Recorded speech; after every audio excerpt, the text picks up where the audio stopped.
before you on this gorgeous day as you explore some of our sites around here in Lexington. So glad that you are here. Welcome to Lexington.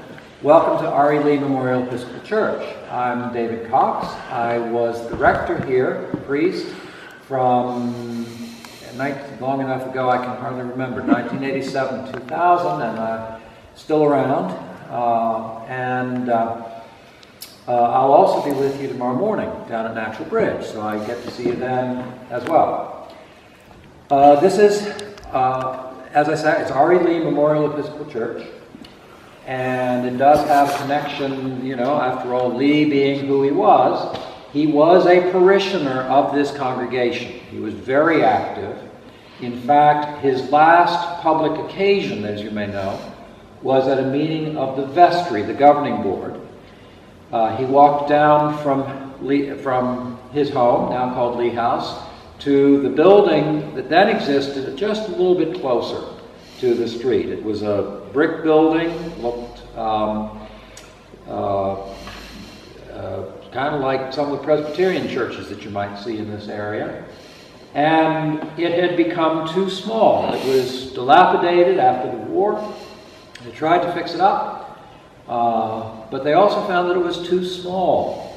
General Lee had quite an effect on this area, and one of them was to draw students to Washington College, and a lot of them, like him, were Episcopalian, and so they went to church.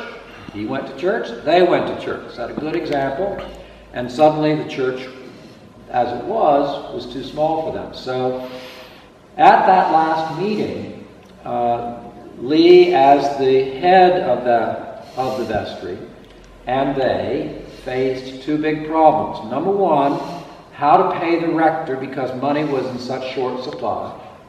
And number two, what in the world were they going to do? How are they that we need to expand or construct a new building?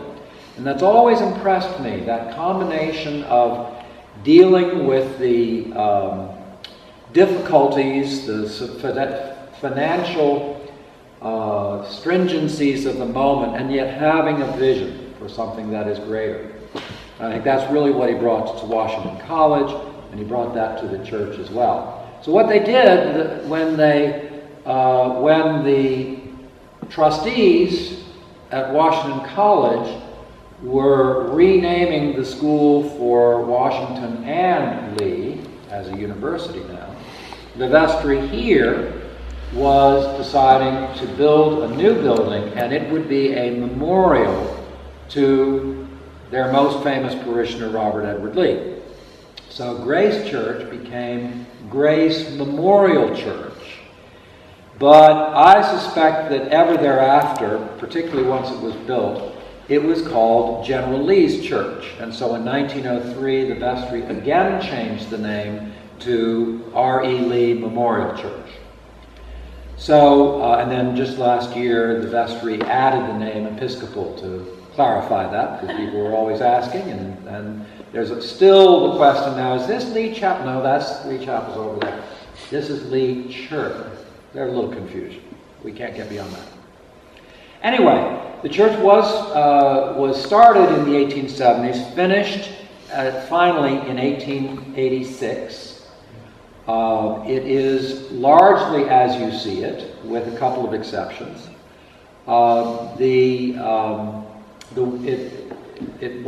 Is a memorial to the general himself, as is the window, the resurrection window here, and you'll notice it says Robert Edward Lee, and then Mary Custis Lee, and then the phrase from the prayer book, numbered with thy saints in glory everlasting.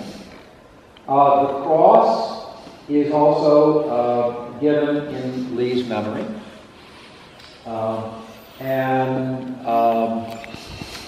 Let's see. The Lees, as a family, were very much involved in trying to gain funds for this building. Mrs. Lee wrote letters asking for donations in a very discreet way. Their son Custis was the one who provided the funds for the interior decoration most of which you see there in the front, this wall painting here. But in the 1990s, we had to redo the painting on this wall, and we discovered that the original wall decoration, and we were able to salvage a portion of that. And so you can imagine what it must have looked like if this were all over. In the 1930s, they decided it was dark, too dark, and the lighting, admittedly, probably was not as good. So they said, let's whitewash it, and whether that's a gain or a loss, I'll let you have your opinion for yourself. The church itself, as an institution, the church was organized under the leadership of Francis H. Smith, who had founded VMI in 1839. And 3 months later, he was involved in creating an Episcopal church. He was an Episcopalian, so were some of the faculty, and so were many of the students who came up from Tidewater, who were Episcopalians, and there was no church. It was very Presbyterian, and still is, a very Presbyterian territory. So in 1840, he was involved in creating the church. Along with him was Thomas Holmes Williamson. And Williamson is remembered in the plaque that is back there.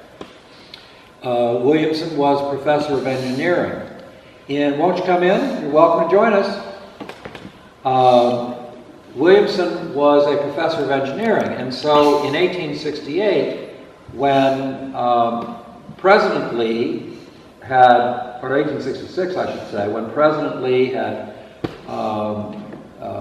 encouraged the college to create a separate chapel, they looked at various architects, New York architects for example, found that they would be way too expensive. It might cost them $300, and decided they could do it on their own using local talent, and General Lee turned to Williamson, and also to this guy named George Washington Custis Lee, who was his son, who was teaching with Williamson on the faculty of engineering at VMI. So Williamson and then Lee, father and son, together drew up the designs, because Williamson was also one of the first teachers of architecture in the whole country. He wrote the first textbook, architectural textbook, for his students at VMI. So they took patterns from a new book about the Smithsonian Institution, and that led to Lee Chapel as we now see it, pretty much. That's their story. But he does have this connection, because the three of them, Williamson and the two Lees, they all went to church at Grace Church.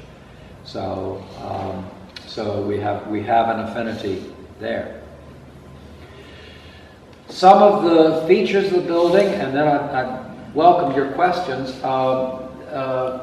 The rector at the time that Lee came here was a guy named William Nelson Pendleton. Pendleton had come here in 1853. He was the first full-time priest to serve this congregation, and he did so for 30 years. In fact, the first service in this church, it was unfinished up here, so they held it in the undercroft downstairs, and that was his funeral in 1883. So he did not live to see this building.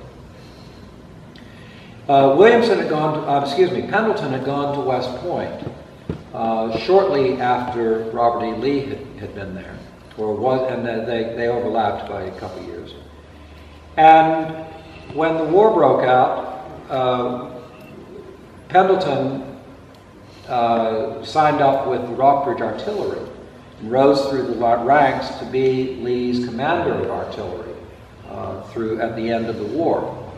He came back here, resumed his priestly role, and wrote a letter encouraging Lee to come to Washington College as its president,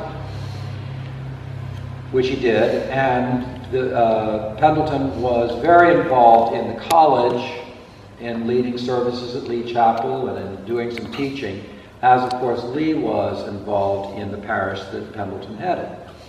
His son died at the Battle of Fisher's Hill in 1864. His son was an aide to Stonewall Jackson, And he was a young man who was a promising scholar, and he went to Washington College, got his master's at the University of Virginia.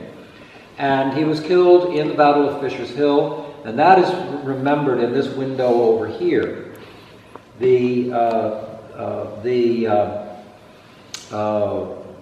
And there's two panels here that this panel represents St. John the Evangelist, the writer of the Gospel of St. John. The eagle is a symbol, and this the faithful soldier.